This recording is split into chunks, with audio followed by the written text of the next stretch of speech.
오늘부터 우리는 이제 시편을 살펴보려고 합니다. 이제 시편의 각 시들은 이제 다양한 형식과 또 주제들을 가지고 있습니다. 이제 현대 시들도 그렇잖아요, 그렇죠? 현대 시들도 뭐 주제에 따라서 뭐 서정 시도 있고 서사 시도 있고 그리고 사회 문제를 고발하는 시도 있고 또 형식으로도 그렇습니다.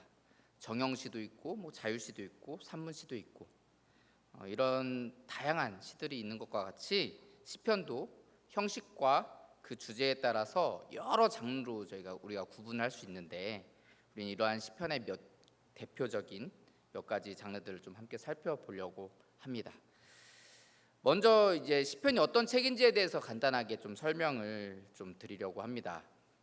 시편에 기록된 시들은 각각의 시가 독립적인 한 편의 시다 이렇게 말할 수 있습니다. 각각의 시들이 다 독립적인 한 편의 시다. 다양한 시대에 그리고 다양한 사람들에 의해서 이제 기록된 이 시들을 모아놓은 그 책이 바로 이 시편입니다. 그러니까 이 각 시들이 어떤 서로 특별한 관계를 가지고 있거나 뭐 연속성을 갖지 않는다라는 거죠. 독립적이라는 말은 그런 의미를 가집니다.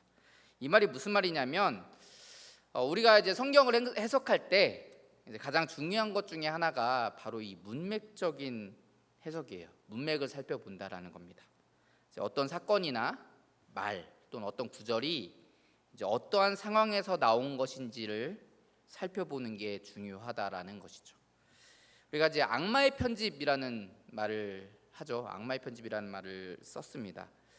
이게 뭐냐면 어떤 사람의 행동이나 또 앞뒤 말을 다 자르고 이제 다른 데에다 막 갖다 붙여놓으면은 그 사람이 이상한 사람이 되거나 나쁜 사람이 되는 그런 것들을 이제 우리가 많이 보잖아요. 그래서 우리가 그런 것들 그렇게 하는 것들을 악마의 편집이다 이렇게 얘기를 하는데 성경도 마찬가지입니다. 그냥 딱 한 구절만 떼어놓고 보면 아주 다른 의미로 해석이 될 수 있는 그런 위험이 있습니다. 예를 하나 들어보자면 이사야서 39장 8절을 보면 이런 말이 나옵니다. 히스기야가 이사야에게 이르되 당신이 이른 바 여호와의 말씀이 좋소이다 하고 또 이르되 내 생전에는 평안과 견고함이 있으리로다 하니라. 자, 이 말만 들으면 너무너무 좋은 말입니다. 여호와의 말씀이 좋습니다. 그리고 내 생전에 평안함과 견고함이 있을 것입니다. 이렇게 얘기하는 게 얼마나 믿음 있어 보이고 얼마나 좋은 말처럼 들립니까? 그러나 이 바로 윗구절을 좀 살펴보면 이 생각이 확 달라지실 겁니다. 6절과 7절을 보시면 이렇게 말씀합니다. 보라, 날이 이르리니 내 집에 있는 모든 소유와 내 조상들이 오늘까지 쌓아둔 것이 모두 바벨론으로 옮긴 바 되고 남을 것이 없으리라. 여호와의 말이니라. 또 내게서 태어날 자손 중에서 몇이 사로잡혀 바벨론 왕궁의 환관이 되리라 하셨나이다 하니. 자, 이게 무슨 말이냐면요, 이 히스기야가 병이 들었다가 하나님께 기도해서 15년의 그 삶을 더 살게 되지 않습니까? 그 상황에서 그 병에서 나았다는 것을 듣고 바벨론에서 이제 사신들을 보낸 거예요. 그래서 축하의 사절들을 보낸 겁니다. 그때 이 히스기야가 뭐 했냐면 왕궁과 뭐 하나님의 전에 그 곳간을 다 열어서 다 보여줬습니다. 그러니까 다시 말하면 자랑했다는 얘기예요. 자랑하고 나서 이렇게 교만한 모습 가운데 있으니까 하나님이 이사야 선지자를 통해서 내 나라가 멸망할 것이다. 이스라엘이 멸망할 것이고 그리고 또 뭐라고요? 그 후손들이 그러니까 이 히스기야 왕의 후손들이 다 잡혀갈 것이다. 포로로 끌려갈 것이다. 이렇게 얘기하고 있는 거예요. 그런데 지금 거기에다 대고 히스기야가 그렇게 얘기한 겁니다. 아, 좋습니다. 왜요? 내 살아 생전에는 그 일이 일어나지 않기 때문에. 내가 죽은 다음에 그 일이 일어난다는 얘기군요. 좋습니다. 내 생전에는 평안과 견고함이 있으리로다. 이렇게 얘기하는 거예요. 이게 어찌 좋은 말입니까? 그렇죠? 그러니까 우리 아까 처음에 들었을 때 이 9절 8절 한 절만 가지고 이 한 구절만 가지고 봤을 때는 이 말이 너무너무 좋은 말처럼 보이지만 사실은 이 말은 좋은 말이 아니었고 옳은 말이 아니었고 정말 악하고 정말 책임감 없는 무책임한 말이었다라고 우리는 말할 수 있습니다. 자, 그래서 우리는 이 성경을 읽을 때 어떤 한 구절만 탁 떼어놓고 읽어서는 안 돼요. 그렇죠? 앞뒤 구절, 앞뒤 문맥을 쭉 살펴보면서 읽어야 됩니다. 그것을 우리가 문맥적 해석이라고 얘기를 해요. 그래서 이렇게 우리가 성경을 볼 때 이런 문맥적 해석을 해야 됩니다. 그러니까 뭐 예를 들면 창세기 5장을 본다. 그러면 그냥 창세기 5장만 딸랑 보는 게 아니에요. 그럼 창세기 5장에는 뭐가 나오냐면요. 창세기 5장에는 족보가 나오거든요. 아담으로부터 노아까지 이어지는 족보가 나옵니다.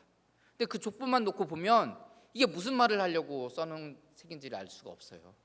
그렇잖아요. 족보 사람 이름만 쭉 나열되어 있습니다. 이걸 가지고 왜 이걸 썼는지를 도무지 알 수 없죠. 그래서 이 5장을 보려면 그 앞장인 4장도 봐야 되고 뒷장인 6장도 같이 봐야지 이런 맥락에서 하나님께서 우리에게 이런 족보를 읽게 하셨구나, 이거를 우리가 알 수 있는 거죠. 그 뜻을 알 수 있는 겁니다. 이 5장은 4장과 6장을 이어준 아주 중요한 책이에요.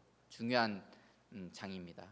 이 5장의 주제는 결국 그거거든요. 하나님께서 죄악된 이 세상 가운데 있는 속한 사람과 하나님과 동행하는 사람이라는 굉장히 중요한 주제를 품고 있는데, 이거를 창세기 5장만 가지고는 볼 수 없다라는 거죠. 그래서 우리가 이런 문맥적인 해석이 중요하다. 그래서 앞장도 보고 뒷장도 보고 성경을 볼 때 그렇게 봐야 된다라는 거예요. 자, 그런데 이 시편은 제가 독립적이다라고 말씀드렸잖아요. 그렇죠? 독립적이다 이렇게 말씀드렸어요. 그러니까 이 시편은 한 편 한 편이 다 각자 독립적이고 앞뒤 다른 시들과 관계가 별로 없어요. 그렇기 때문에 이런 문맥적인 해석이 큰 의미가 없다라고 말할 수 있습니다. 대부분의 경우에는 이 문맥적인 해석이 의미가 없습니다. 그러니까 각 시가 배경도 다르고 상황도 다릅니다. 그리고 앞시와 뒷시가 어떤 특별한 관계가 없기 때문에 어떤 문맥과 상관없이 지어진 하나의 독립적인 시기 때문에 대부분 이 앞뒤의 문맥을 살펴보는 것이 큰 의미가 없습니다. 근데 제가 이제 대부분이라고 말씀을 드리잖아요. 그러니까 완전히 의미가 없다라고 말할 수는 없다라는 거예요. 조금의 의미가 있기는 합니다. 왜 그러냐면 이 시편의 시들은 다양한 시대와 다양한 저자가 그리고 다양한 주제로 기록된 시들이지만, 그리고 각자가 다 하나의 독립적인 시들이지만 이 시를 편집해 놓은 책이 바로 이 시편이잖아요. 편집해 놨다라는 것은 어떤 편집자가 의도를 가지고 시들을 배열해 놨다라는 거예요. 그렇기 때문에 이 편집자는 이 시들을 아무렇게나 그냥 단순하게 이렇게 막 모아놓은 게 아닙니다. 어떠한 의미들을 가지고 어떠한 이유를 가지고 이 시들을 이렇게 구성해 놨다라는 겁니다. 자, 그래서 우리가 그 시편의 편집자의 의도를 알면 왜 이 시를 이 시편에 넣었고 또 왜 이 위치에 넣었을까를 또 우리가 알 수 있죠. 그래서 조금 더 풍성한 은혜를 누릴 수 있게 됩니다. 그러한 의미에서 이제 학자들이 이제 시편을 연구하는 여러 가지 방법들을 제시합니다. 여러 가지 방법들을 제시해요. 때로는 이 시편의 각 권들, 그러니까 시편이 1권부터 5권까지 있잖아요. 5권의 책으로 이루어져 있습니다. 근데 각 권마다 특징들이 조금씩 달라요. 특징들이 조금씩 다른데 그런 특징들을 연구해서 이 시편을 해석할 때 사용하기도 하고요. 또 어떠한 지금 저희가 보고자 하는 형식이나 또는 주제에 따라서 그 시들을 또 연구하기도 합니다. 그런 특징들을 연구하면서 보게 되는데, 우리는 좀 전에 말씀드렸다시피 이 주제에 따른 이 시들, 장르들의 특징을 살펴보면서 우리가 시편을 좀 살펴보려고 해요. 자, 오늘 본문은 시편 3편입니다. 시편 3편. 시편 3편에는 표제가 있죠. 표제. 자, 뭐라고 돼 있나요? 같이 한번 읽어볼까요? 다윗이 시작. 다윗이 그의 아들 압살롬을 피할 때에 지은 시, 이렇게 되어 있습니다. 자, 일단 시편은 5권으로 아까 돼 있다고 말씀드렸는데 1권이 1편부터 41편까지거든요. 1편부터 41편까지인데 이 시편 1권에는 다윗의 시가 많이 나옵니다. 그냥 조금 많이 나오는 정도가 아니고요. 거의 대부분이 다 다윗의 시예요. 1편과 2편은 시편의 서론입니다. 시편 전체의 서론이라고 말할 수 있어요. 그리고 33편이 있는데 이 33편 한 편 빼면은, 그러니까 시편 1편과 2편은 시편 전체의 서론이니까 그거 빼고, 그러면은 이제 시편 33편 한 편만 빼면 나머지는 다 다윗의 시예요. 그러니까 그 정도로 다윗의 시가 많이 나옵니다. 자, 그래서 어쨌든 이 시편 1권은 다윗의 시로 대부분 이루어져 있는데, 그러면 이 시편 1권에 그것도 1편, 2편은 서론이라고 말씀드렸으니까 가장 처음 나오는 이 시편 3편, 그러니까 다윗에 대한 이야기를, 대표적인 이야기를 하고 있다라고 말할 수 있다라는 겁니다. 이 시편 3편은 어쨌든 이 다윗에 대해서 우리가 조금 뭐 다 알고 있지만 이 다윗에 대해서 우리가 말하자면, 다윗은 이제 이스라엘 왕이었잖아요, 그렇죠? 이스라엘의 가장 위대한 왕이었습니다. 그런데 그 삶 가운데는 고난이 참 많았죠, 그렇죠? 고난이 참 많았습니다. 그래서 그 고난에 대해서 탄식하면서 지은 시를 우리가 탄식시라고 얘기하거든요. 그래서 오늘은 이 탄식시에 대해서 조금 살펴보려고 해요. 자, 제가 좀 전에 말씀드렸듯이 다윗은 고난이 참 많았습니다. 다윗의 인생은 고난의 인생이었습니다. 자, 그런데 그 중에서 다윗에게 가장 큰 고통을 준 사건이 바로 오늘 이 시편 3편의 주제가 되는 아들 압살롬의 반역이었다, 이렇게 말할 수 있습니다.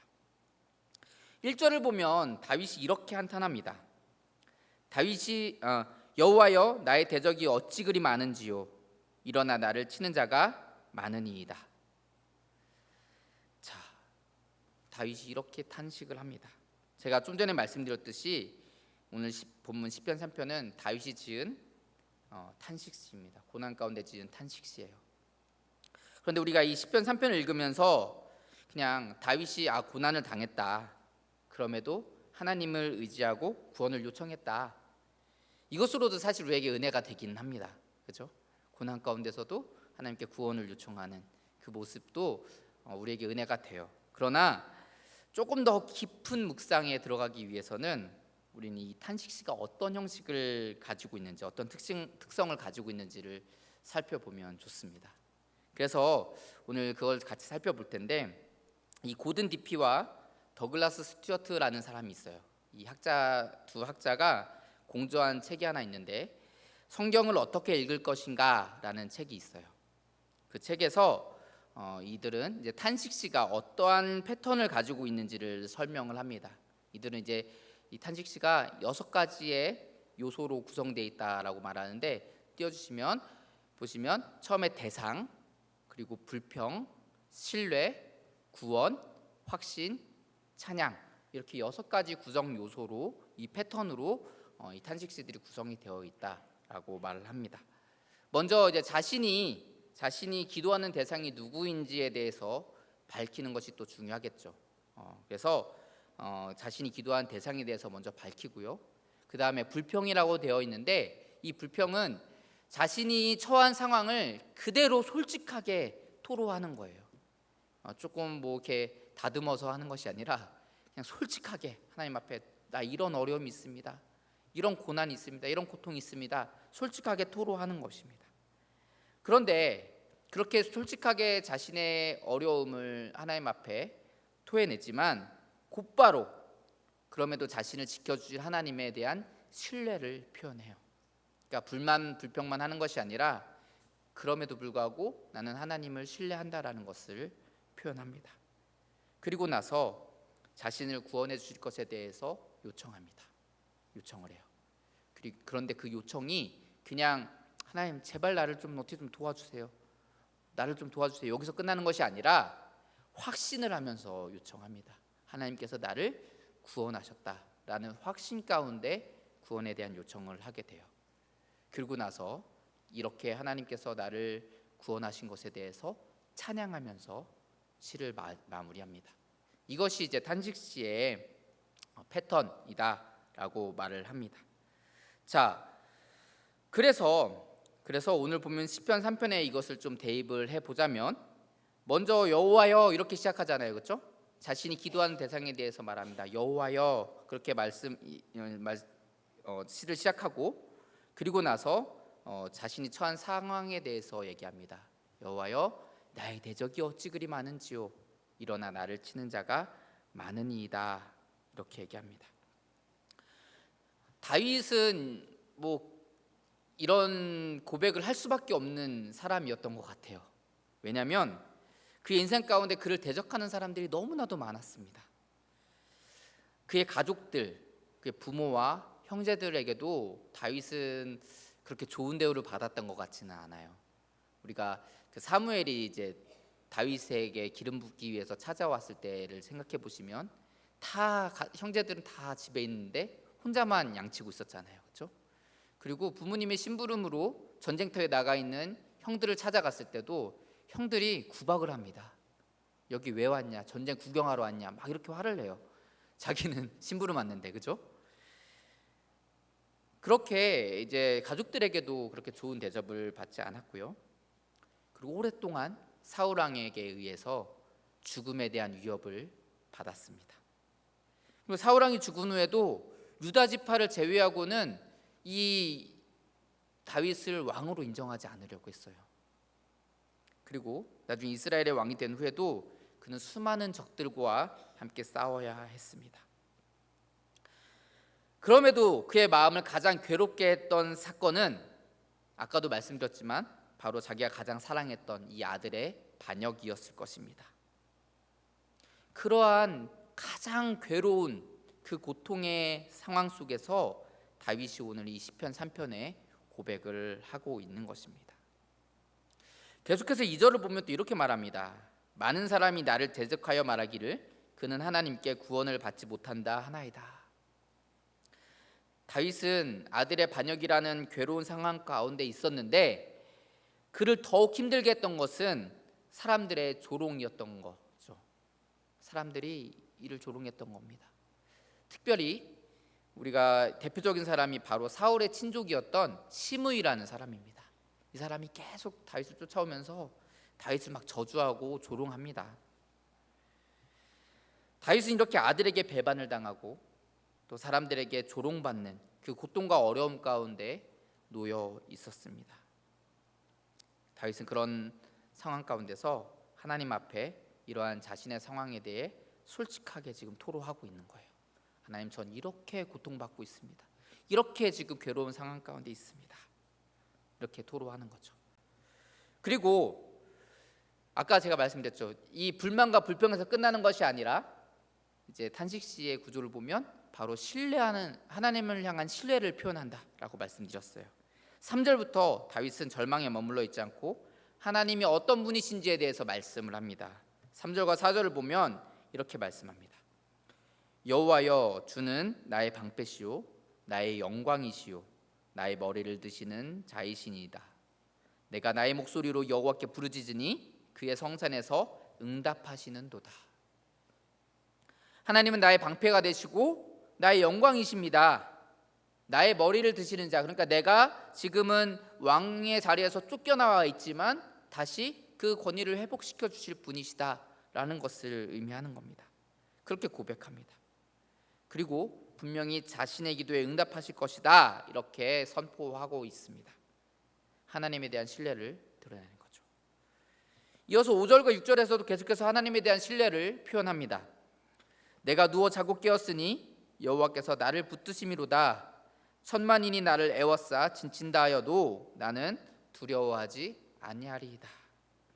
하나님께서 나를 붙들어 주시고 나를 보호해 주실 것이기 때문에 이 어렵고 괴로운 상황 속에서도 그 신뢰할 수 있는 그 하나님께서 내 편이시니까 나는 두려워하지 않겠다.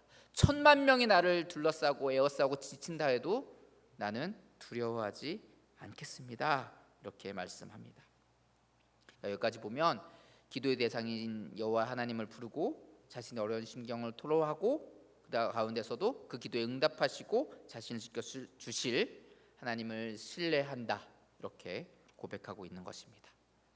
그리고 이제 이어서 7절 상반절에서 구원에 대한 요청을 합니다. 여호와여 일어나소서, 나의 하나님이여 나를 구원하소서 이렇게 말씀합니다. 하나님, 나를 구원해 주시옵소서. 일어나서 이제 나를 살려 주시옵소서 이렇게 요청을 해요.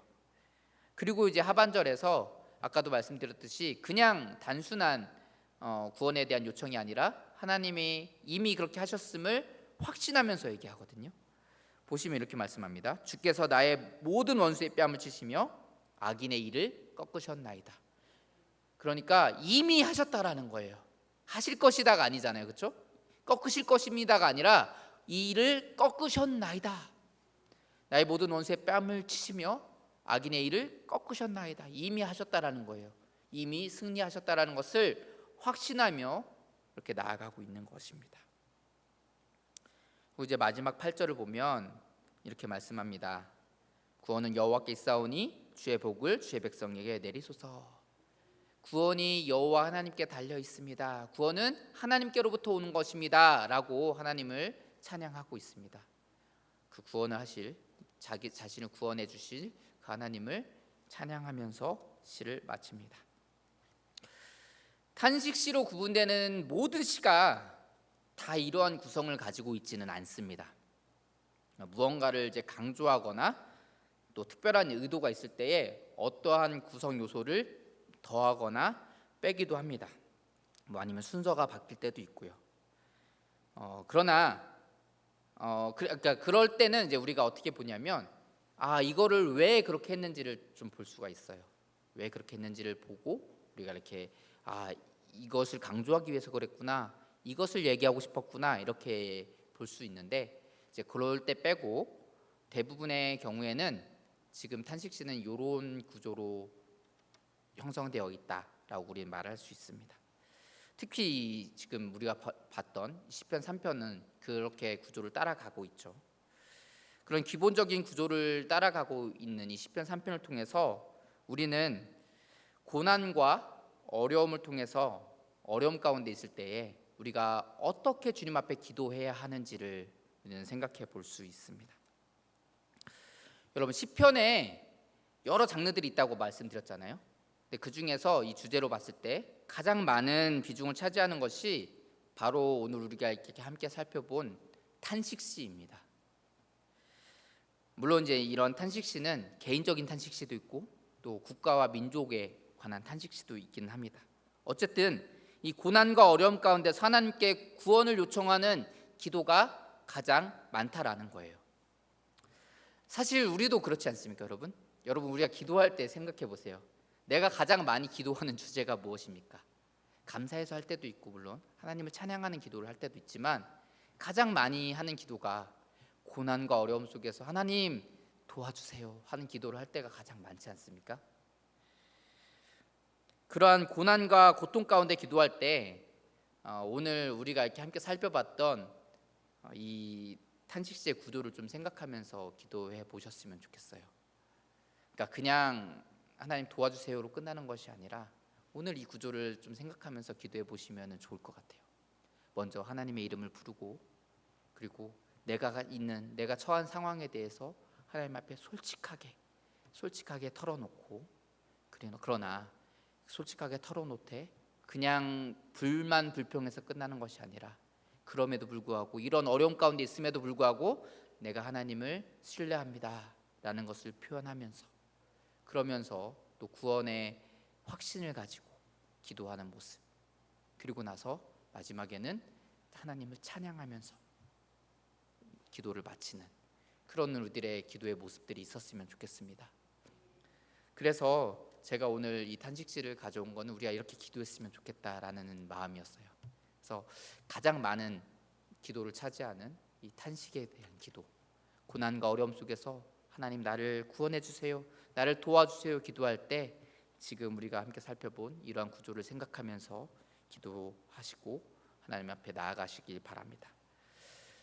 수많은 대적 가운데 특별히 자기가 사랑하는 그 아들이 자신을 배신한 그런 너무나도 괴로운 그 상황 속에서 자기의 아픔과 어려움을 주님 앞에 토로했지만 하나님을 향한 신뢰와 또 구원에 대한 확신 가운데 하나님을 찬양하며 기도했던 이 다윗의 모습과 같이 우리도 고난과 어려움 속에서 우리의 고통과 어려움을 솔직하게 내어놓되 하나님을 향한 신뢰와 구원에 대한 확신을 놓지 않고 날마다 하나님을 찬양하며 기도하는 주의 거룩한 백성들 다 되시기를 주의 이름으로 축원합니다.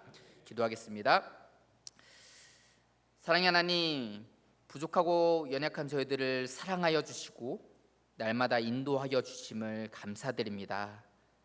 어려움과 고난과 고통 속에 살아갔던 이 다윗의 모습, 우리의 삶도 그와 다르지 않음을 주님 앞에 토로합니다. 그러나 그 가운데서도 하나님을 향한 신뢰와 또 구원을 요청함에도 그 확신을 가지고 요청했던, 그리고 그 구원을 이루실 그 하나님을 찬양하며 기도했던 이 다윗의 모습을 우리도 본받게 하여 주시옵소서. 그리하여 우리도 괴로움과 어려움 속에서 기도할 때에 하나님을 향한 신뢰를 놓지 않고 그 구원의 확신을 놓지 않고 날마다 하나님을 찬양하며 기도하는 우리들의 모습 될 수 있도록 축복하시고 인도하여 주시옵소서. 날마다 함께 하시고 역사하시고 인도하실 줄 믿사오며 거룩하신 예수님 이름으로 기도합니다. 아멘.